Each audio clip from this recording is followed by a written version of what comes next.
yo soy Rafael González del Castillo Sancho, soy arquitecto y soy director de Editeca.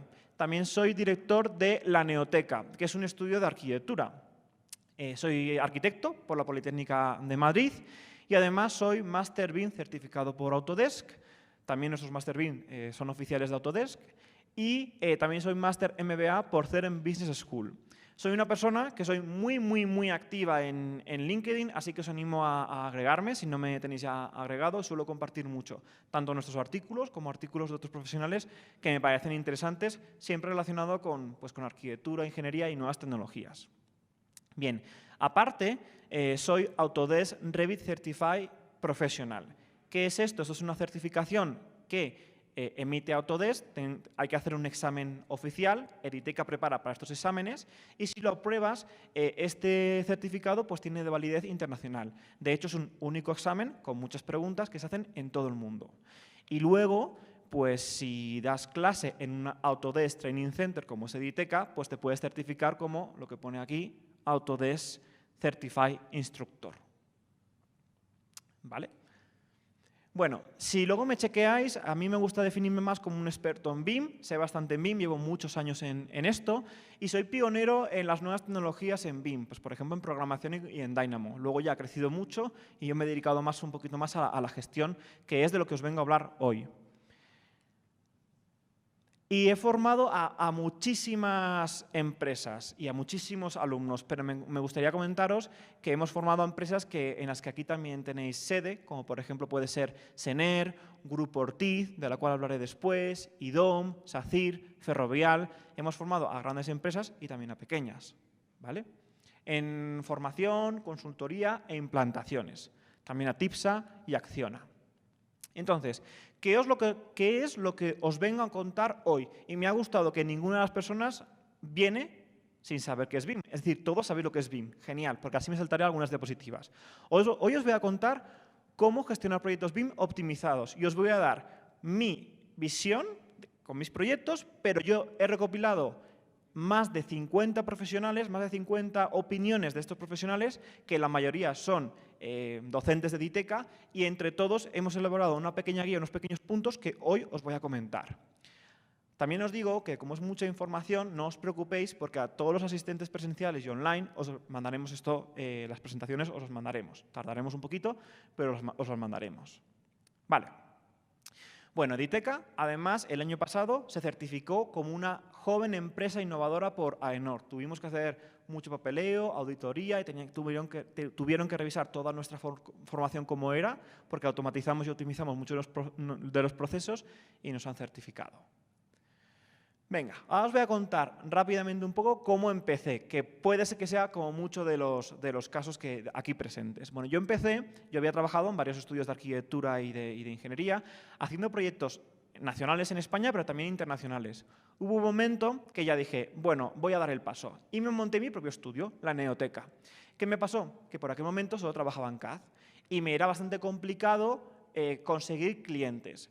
Por un lado, tenía los clientes que me piden un proyecto, yo se lo hago, y a ellos les da un poco igual que lo hagan en CAD o en BIM, pero muchos de mis clientes eran grandes sucursales, grandes empresas que no trabajaban en BIM y necesitaban hacer algo en BIM.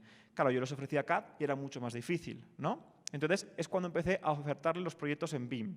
Me hice un máster, me formé y ahora os voy a contar. Entonces, rápidamente, como aquí habéis puesto que todo el mundo sabe de BIM, esto es BIM, ¿no? Tengo un único modelo, un único proyecto en el que toda la fase de ciclo de la vida útil de un proyecto está relacionado con un único modelo. En ese único modelo tengo toda la información. Precios, tiempos, elementos o datos que me puedan servir para operatividad y mantenimiento, tengo todo. Voy rápido porque ya lo sabéis. Las dimensiones en BIM, ¿no? BIM no es solo un modelo 3D.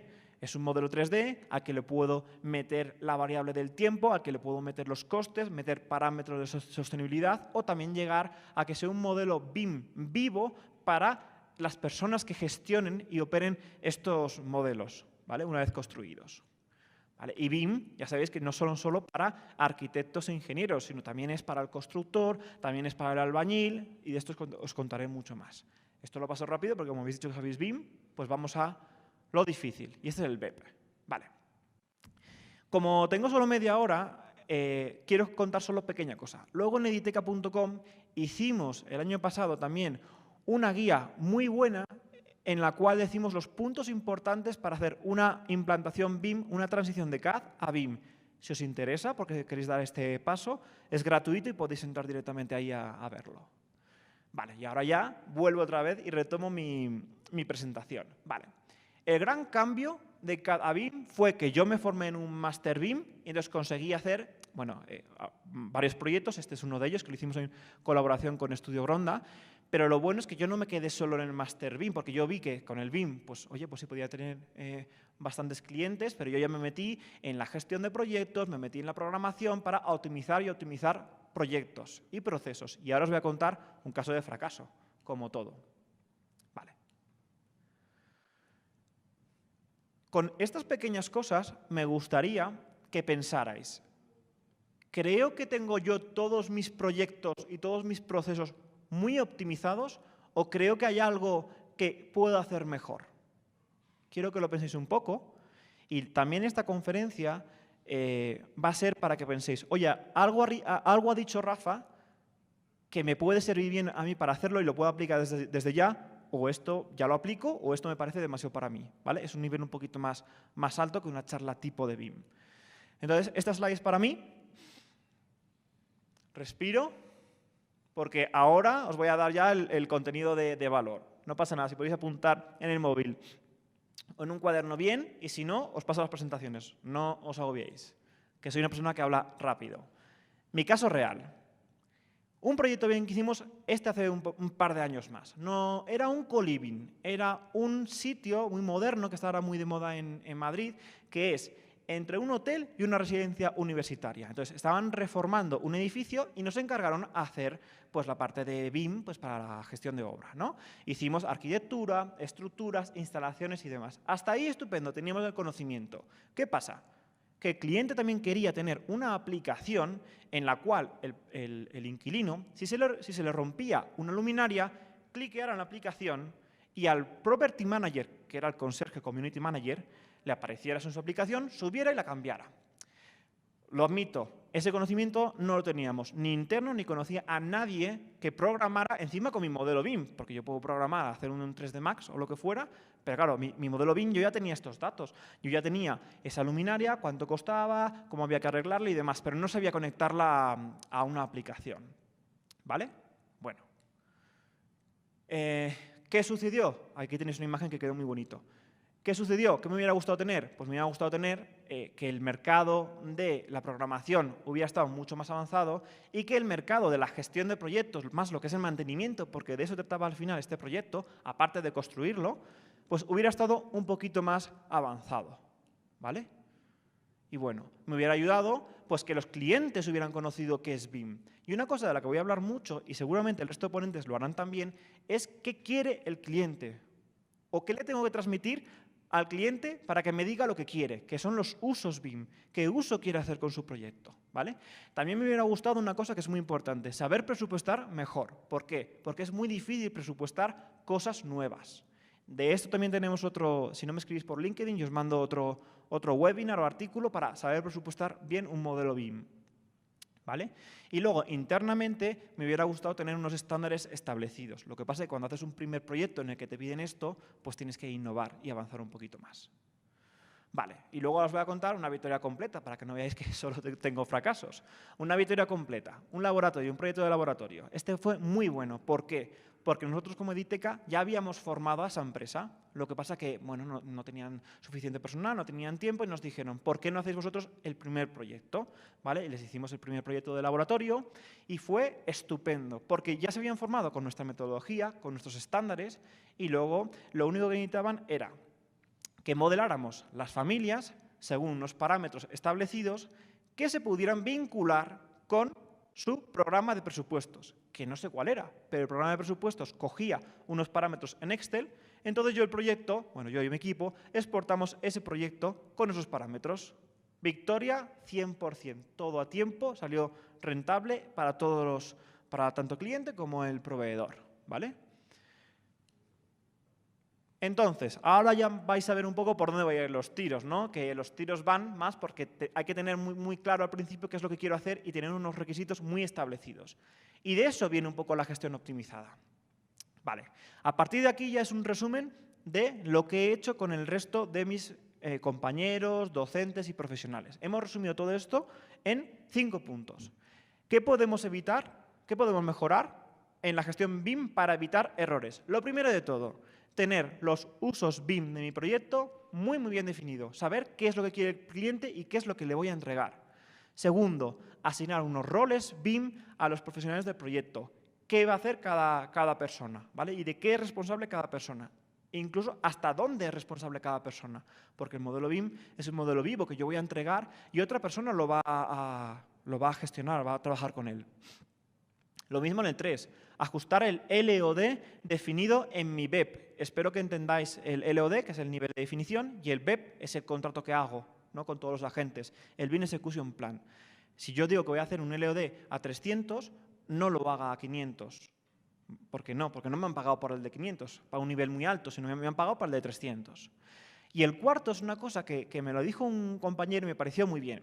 Vale, el Business Execution Plan es un contrato muy extenso, con muchas nomenclaturas, plazos de entrega, softwares y demás, que en el día a día no se utilizan. Entonces, lo que hizo me pareció muy interesante.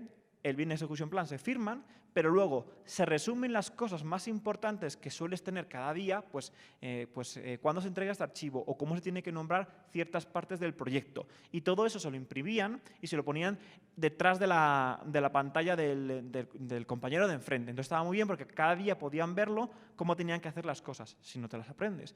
No es un documento vinculante, pero está bien. Y el quinto, como es lógico, crear unos estándares tipo para cada tipo de proyecto. Vale, ¿cómo voy de tiempo? Que siempre me voy un poquito para ir si voy más rápido o menos. Vale, me queda. Bien, entonces, ¿cómo organizo bien mis proyectos? Otros tips. Sobre todo, lo que es sencillo es que cuando yo hago diferentes tipos de proyectos, voy a hacerlos por diferentes tipos de tipologías, ¿no? Pues tener unos proyectos para residencial y otros para hospitalario. Esto es lo mismo que si lo hago en CAD o en BIM. Estupendo. Pero luego, como en BIM hay tanta información, yo tengo que empezar ya a dividir, como decían los romanos, divide y vencerás. Pues hay que dividir siempre, aunque haga un proyecto muy pequeño, en arquitectura, estructuras e instalaciones. Que luego yo tengo un proyecto que tenga parte de ingeniería, o parte de urbanismo, o interiorismo, también es una buena manera para dividirlo. Pero si lo tengo todo metido dentro de mi proyecto, pues a lo mejor lo puedo dividir pues por si tengo una fachada ventilada que es complicada, o las escaleras mecánicas, eso puede ser otro archivo. Luego os lo diré, pero os lo digo ya. Siempre pensar antes de trabajar. Es decir, si me encargan un proyecto que no sé cómo va a ser, pero ya sé el espacio en el que va a ser, lo bueno con el BIM es pensar cómo más o menos va a ser para empezar a subdividir todo, porque es mucho más fácil dividirlo al principio y empezar a meter información que no tener mucha información en un archivo y a partir de ahí empezar a cortar. Eso es trabajo de chinos, que se dice en España. Vale, entonces, para dividir, ¿cómo lo puedo dividir? Lo puedo dividir mis archivos por vínculos, subproyectos, archivos centrales. Y a la hora de establecer mis niveles, hay muchas variantes de poner niveles, plantas, floor, piso, porque claro, en el BIM es un 3D, ¿no? Yo voy por partes, por mis pisos. Hay varias, pero he recopilado las dos que son más aceptadas, o más que aceptadas, las más populares. La primera, que es la que nosotros utilizamos, es tener un archivo único en el que yo tengo mis niveles y las rejillas. Y si quiero meter algo de información, como la ubicación del proyecto o algo así, la meto. La otra opción es asignarlo a una disciplina. ¿Qué significa esto? Que yo asigno todos mis niveles a arquitectura o normalmente a estructuras. ¿Vale? Entonces, cuando trabaje luego con instalaciones, interiorismo o lo que fuera, pues cogeré los niveles de estos archivos. ¿Vale? Y una cosa que en estos últimos 1 o 2 años ha estado muy bien, y además con el COVID más todavía, ha sido la digitalización. Pasar todos mis proyectos a la nube. Entonces, para eso hay que elegir un buen Common Data Environment, que es una plataforma común de datos. Hay que elegirlo bien y no hay que elegir a lo mejor la más demandada, la que más escucha, ¿no? Que es Autodesk 2360, pero ver la que más se adapta a lo que yo necesito elegirla y a partir de ahí digitalizarse y perder el miedo a la digitalización, que al final es verdad que todos pueden tener acceso a mis archivos, pero hay que ver a quién le doy unos permisos y a quién le doy otros. Vale, y luego por último las bibliotecas, esto es muy sencillo, lo más idóneo es tener a una persona por departamento o una persona por empresa, si es pequeña, encargada de optimizar y actualizar las bibliotecas. No que todo el mundo se meta ahí a cambiar, no, que haya solo una persona. ¿Bien? Vale. Entonces, ahora os voy a recopilar en 8 puntos bastante rápidos lo que han dicho estos expertos. Lo primero de todo, que hemos hablado antes, sería saber qué uso BIM quiere el cliente. El segundo, que es nuevo, elegir un software BIM que sea afín a mi tipología del proyecto. Para gestionar un proyecto BIM tengo que elegir un software que sea afín a la tipología. Ejemplo, si yo hago un puente, pues lo más normal es que no elija Revit. ¿He visto puentes en Revit? Sí, pero seguramente será porque es un puente que está en una urbanización que se ha hecho todo en Revit o tienen algunos edificios aledaños. ¿Bien? 3. Dedicar tiempo a pensar y organizar, como os he comentado. Y cuarto, que esta es una pregunta que siempre hago a todos los docentes, les pregunto, ¿cuándo creéis que un proyecto BIM es organizado y eficiente? Y la mayoría de personas me dicen, un proyecto está optimizado será el que tenga unos requisitos bien definidos. Es decir, que si yo en el principio, en el BEP, pongo unos requisitos, los que ponga, que sean los que se vayan a cumplir. Cada vez que sepa yo más BIM o aparezcan nuevas tecnologías al BIM, podré poner más requisitos al principio, pero la idea es que lo que se ponga en el requisito sea lo que se cumpla. No que en medio del proyecto yo intente meter algunos requisitos nuevos o meter ciertas partes, como por ejemplo una realidad virtual o meterle con blockchain en medio del proyecto. No, porque puede ser que eso no esté bien pactado por todas las partes y sea un grave error y un caso de fracaso. Bien. 5. Importantísimo. Los modelos son bases de datos. La información debe ser encontrada fácilmente. Orden y disciplina para todas las personas que trabajan en mi modelo, ya sean trabajadores, ya sean colaboradores o proveedores. Todo el mundo de la misma manera. ¿Por qué? Porque nos ha pasado alguna vez que me viene alguna empresa para decir, ¿puedes retomar este proyecto? Pero claro, no estaba muy bien ordenado y me costaba más entenderlo que los 4 o 5 cambios que quedaban. Vale. Y 6. Lean, interactuar con todos los agentes del proyecto desde el principio. Sé que es complicado, sé que es difícil y cuando se empieza, pues no sé quién me va a hacer a lo mejor el interiorismo o quién va a gestionar el mantenimiento, pero si lo tengo claro y hablo con el cliente y yo soy el arquitecto, le digo, por favor, ¿pueden estas personas participar en las reuniones del principio para que me digan lo que van a necesitar y yo poder, o mi equipo, poder modelar en base a ello? Porque cuando le lleguen va a ser un lenguaje o lo que han pedido va a ser lo que yo les voy a entregar. Si vienen después, pues van a decir que necesitan ciertas cosas que no son las que yo he modelado. Vale. Y luego el 7º es que el manual BIM, la codificación y nomenclatura son documentos vivos que están siempre en constante actualización. El mundo BIM no para de variar, todo va muy rápido, las nuevas tecnologías cada vez van mucho más ágiles y todo tiene que estar siempre actualizándose. Y 8, digitalizarse, pasarse a la nube, que como os lo he dicho, yo os recomiendo, por esto de los ciberataques, tener un seguro de ciber, que se llama de ciberseguridad.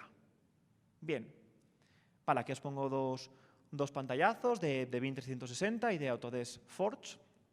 Y quiero ver un poquito cómo voy de tiempo. Vale, aún me quedan 7 minutos para las preguntas.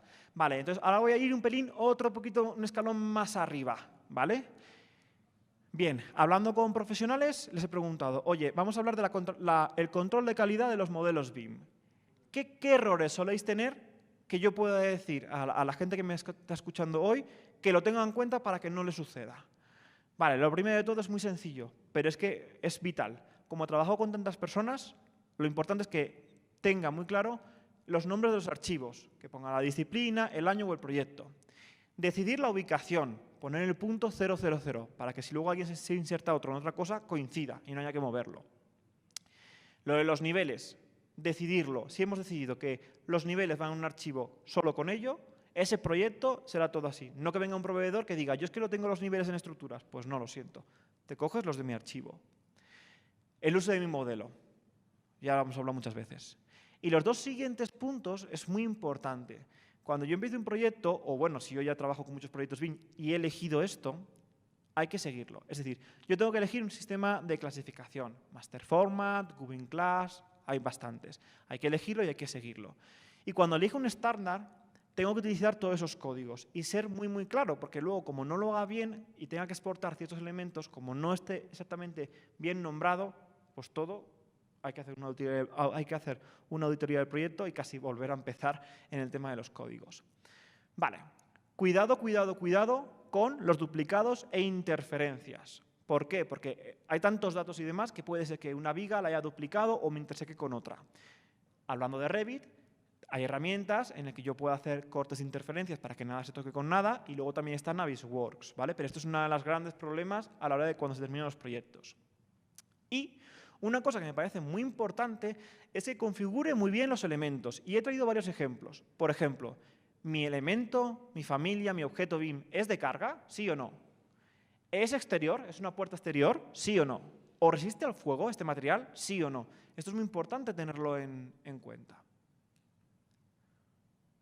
Vale, aquí traigo otra vez el tema de los datos, ¿no? Que yo con todos mis modelos yo puedo sacar estos datos y hacer lo que quiera. Lo puedo conectar con Excel, con Power BI o con otros softwares, como os he comentado antes.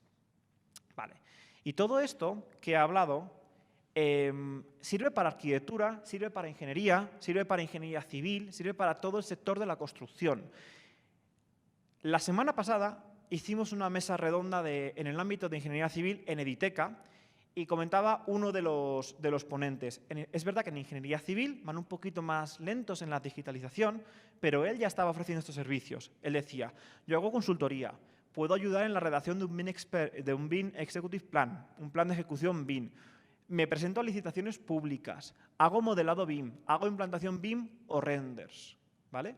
Y luego también, esta semana ha habido un evento de Autodesk y, bueno, como nosotros somos Autodesk Training Center, me gustaría contaros que está muy bien, está grabado, lo podéis ver, pero sobre todo acaban de sacar un kit que se llama Country Kit México, que es un conjunto de normas nacionales para civil, ¿vale? Más que para arquitectura, y aquí hay estándares y herramientas adicionales, ¿vale? Y es gratis y está en la web de Autodesk.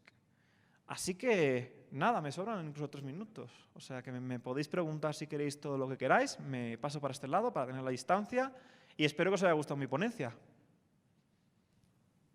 Vale, perfecto. Excelente ponencia, Rafa. Muchas felicidades. Gracias. Bien. Gracias.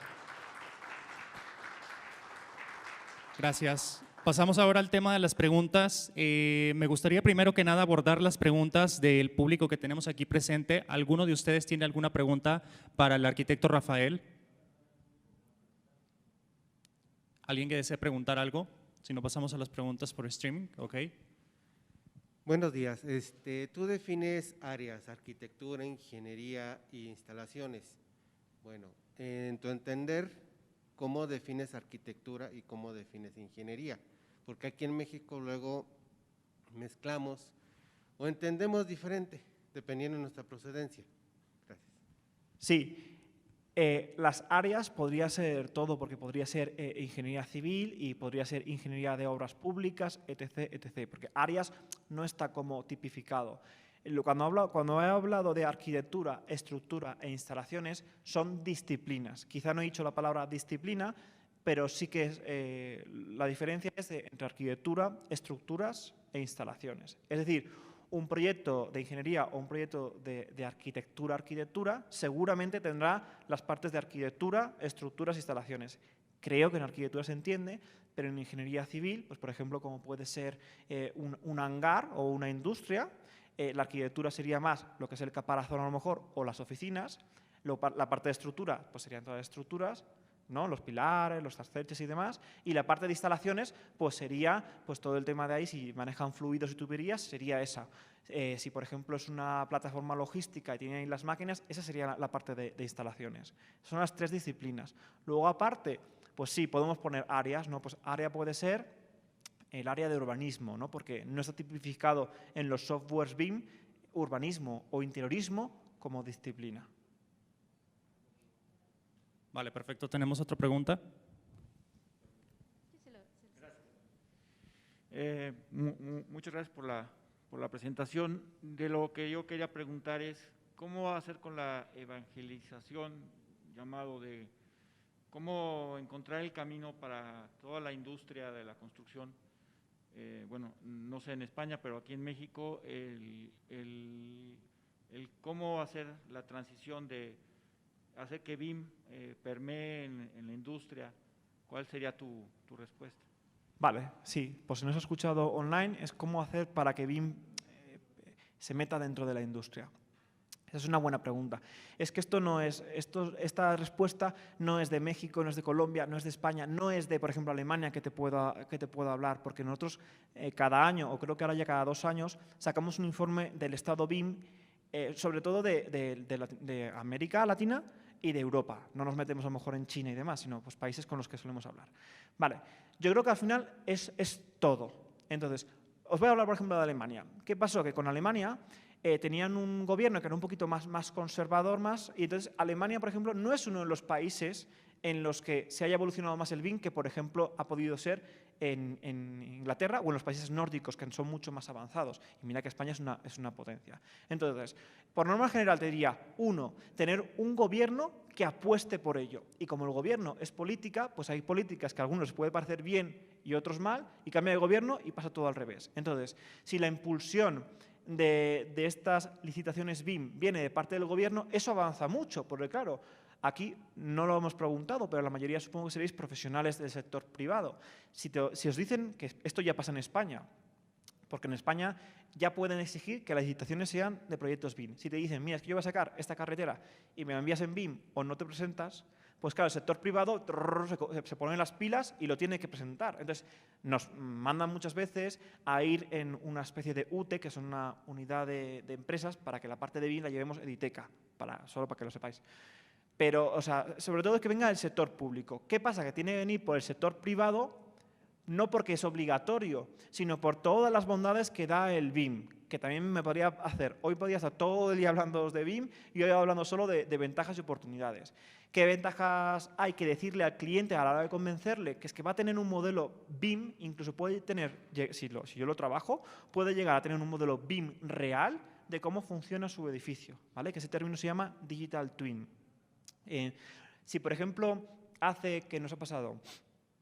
Hace un proyecto de alquiler de oficinas para construirlo, hay que convencer al cliente de decirle, vamos a hacerlo en BIM, porque es que luego ese modelo, tú luego vas a poder, si quieres hacer una aplicación o poner realidad virtual, o da igual tener estos datos para decirle al futuro inquilino, mira, tengo ya este modelo 3D, si te quieres hacer una reforma, ya no tienes que hacerte tus planos, ¿vale? Y a partir de ahí ya te puedo ubicar pues, los metros cuadrados, metros cúbicos, rentabilidad y demás. Entonces, en el sector público, pues están haciendo muchas cosas, como por ejemplo con la alianza BIM, para intentar decir todas las bondades que hay del BIM al sector público.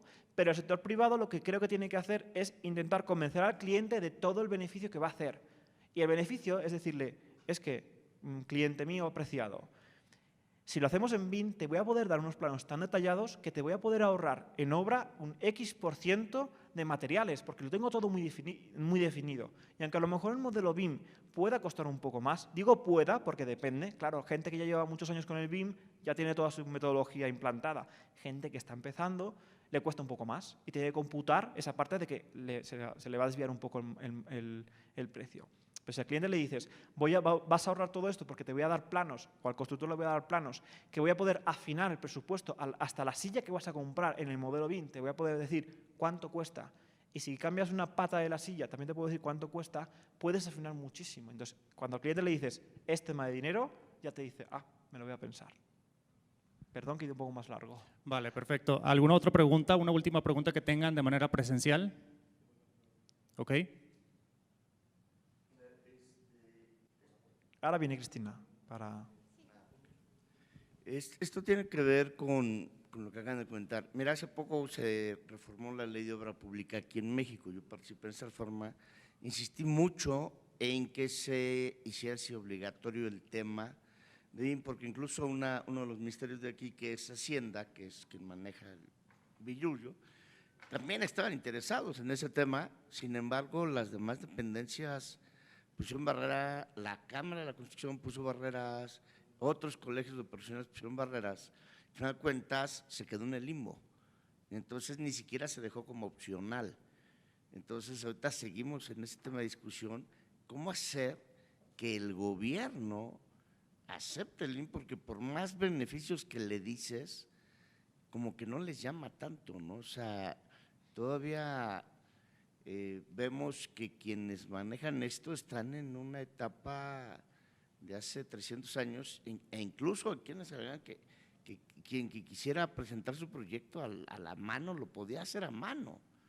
Decíamos, es que eso ya es inoperable, ¿no? O sea, ya no se puede pensar en eso. ¿Cómo lo hicieron en España Sí, para que te se lo hiciera digo. obligatorio? Sí.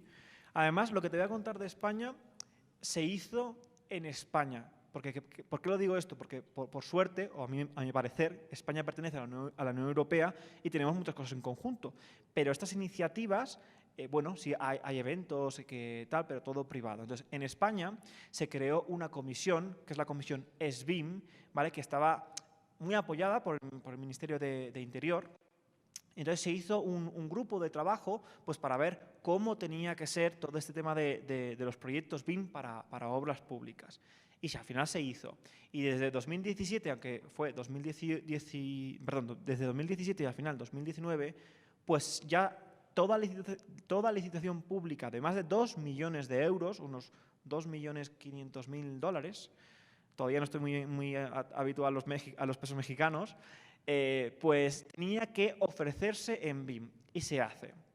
¿Qué sucede? Que claro, aunque se haya convencido al gobierno y también, claro, en España, supongo que aquí, pues hay distritos, hay ciudades, hay comunidades y hay comunidades como por ejemplo la de Cataluña, Barcelona, que está mucho más avanzada, es la más avanzada que hay, y otras regiones más pequeñas que van mucho menos.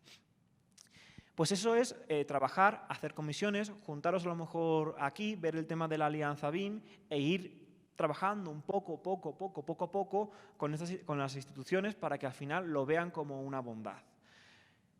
Eso es lo lógico. Entre medias hay muchas piedras, porque claro, habrá gente reacia, que incluso, como dice usted, que lo hace incluso a mano, que cuando salga se busca las 1000 habidas y por haber para impugnar el concurso y decir, oye, es que esto no, por tal.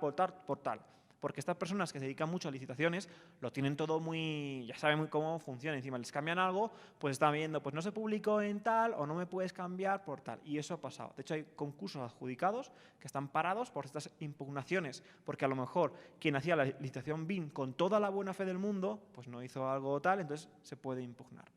Resumen, el sector privado creo que se tiene que aglutinar.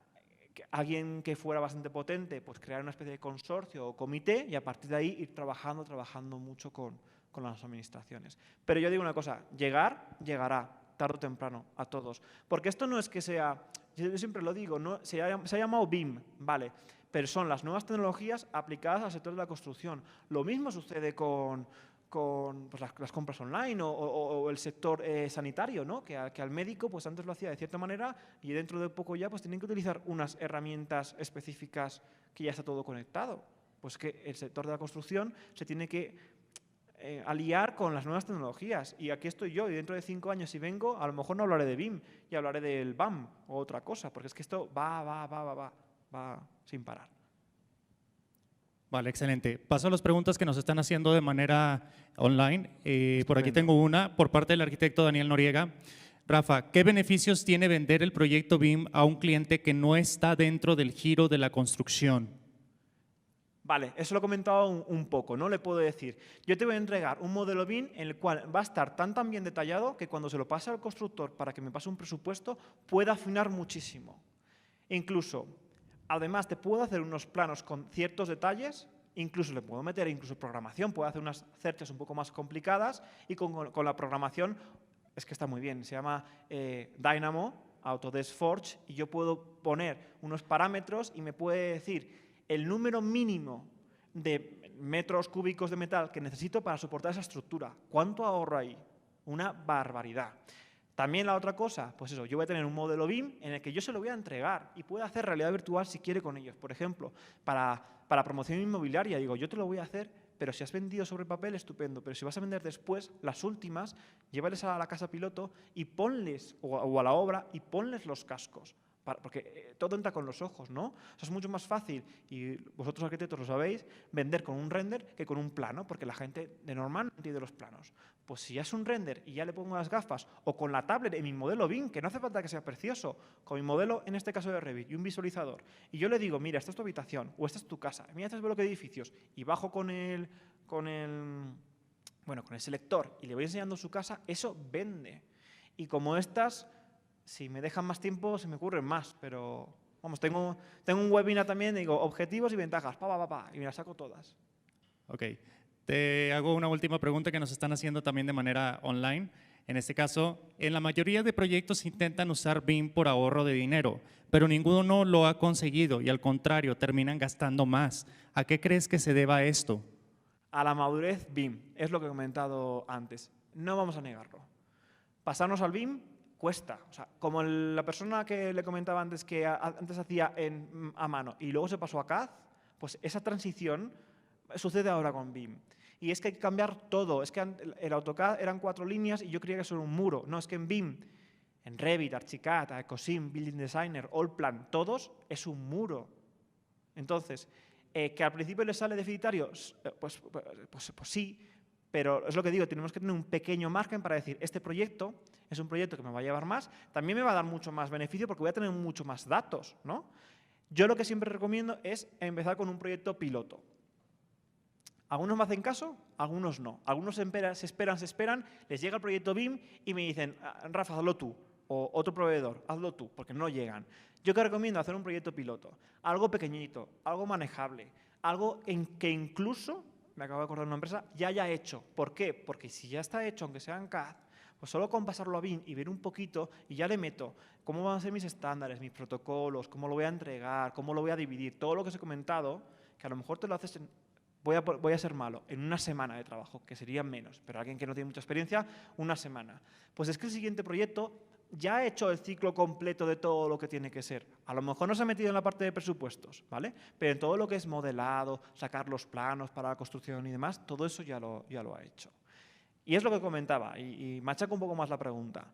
Antes se cobraba más por hacer los modelos BIM. Ahora, al menos en España, no estoy notando la diferencia. Por eso que os comentaba yo al principio, cuando empecé hace años con mi estudio de la Neoteca, yo lo hacía en AutoCAD. ¿Y mi competencia cuál era? El resto de gente que lo hacía en AutoCAD. Cuando me pasé a BIM y fui de los pioneros, ahí podía mandar que fuera mucho más caro. Aquí quien es el pionero se come el mercado. Es que es así. Luego es verdad que los precios se democratizan y ya vendrá algo siguiente que vendrá, que será la programación BIM o lo que os comentaba de las cerchas, que al final eso repercute al cliente el dinero. Y al final todo esto es para tener información, todo más claro, tal, ahorrar tiempo, pero sobre todo hay que decirle al cliente que es para que el cliente ahorre dinero. Excelente, Rafa. Digo, todavía quedan más preguntas por parte de las personas que nos están viendo en vivo, pero creo que están implícitas en el resto de las ponencias que se van a llevar a cabo. Sí. Muchas gracias, Rafa. Excelente ponencia por tu parte. Y yo creo que ya pasamos a la que sigue. ¿Te parece? Estupendo. Pues nada, muchas gracias. Me tenéis aquí en el Coffee Break y si no por LinkedIn, ahí estoy, ¿vale? Gracias.